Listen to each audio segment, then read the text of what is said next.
அனைவருக்கும் அன்பான வணக்கம். நான் உங்கள் தோழி. இன்று தூது சிற்றிலக்கியம் 96 வகை, அதில் ஒன்று தூது. தலைவன் தலைவி மீது காதல் வைத்திருக்கின்ற நிலைமையை அன்னத்தின் மூலமாகவும் தனது நெஞ்சின் மூலமாகவும் தூது அனுப்புவது வழக்கமாக இருந்து வந்தது. அந்த அடிப்படையில் நாரைவிடு தூது என்பதை பற்றி இன்று பார்க்கலாம். நாரைவிடு தூதுவில் ஒரு பாடல்: நாராய் நாராய் செங்கால் நாராய் பழம்படு பனையின் கிழங்கு பிளந்தன்ன பவளக் கூர்வாய் செங்கால் நாராய் நீயும் நின் பெடையும் தென்திசை குமரியில் ஆடி வடதிசை ஏகுவேரானின் எம்மூர் சத்திமுத்தம் வாவியுள் தங்கி நனைசுவர் கூரை கனைக்குரல் பள்ளிப்பாடு பார்த்திருக்கும் என் மனைவியை கண்டு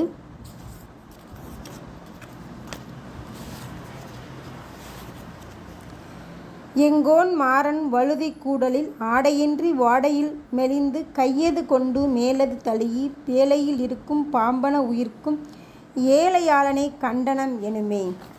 இதில் என்ன சொல்கிறாங்க அப்படின்னா, நாரையை கூப்பிட்றாங்க. செங்கால் நிறத்தை உடைய நாரையை பனங்கிழங்கை பிளக்கும் பொழுது வருகின்ற சிவந்த அழகுகளை உடைய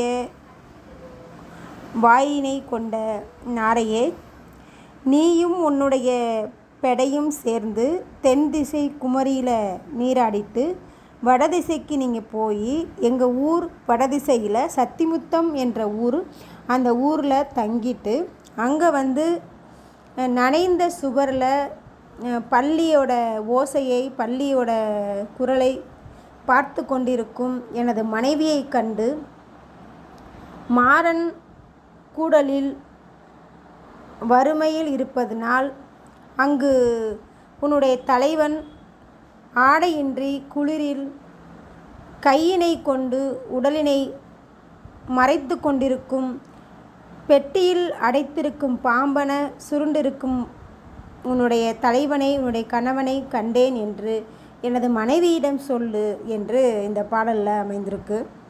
பொதுவாக ஒரு அஃறிணை பொருள் ஒரு உயர்திணை உயிரிடம் போய் எதுவும் சொல்லுவது அல்ல.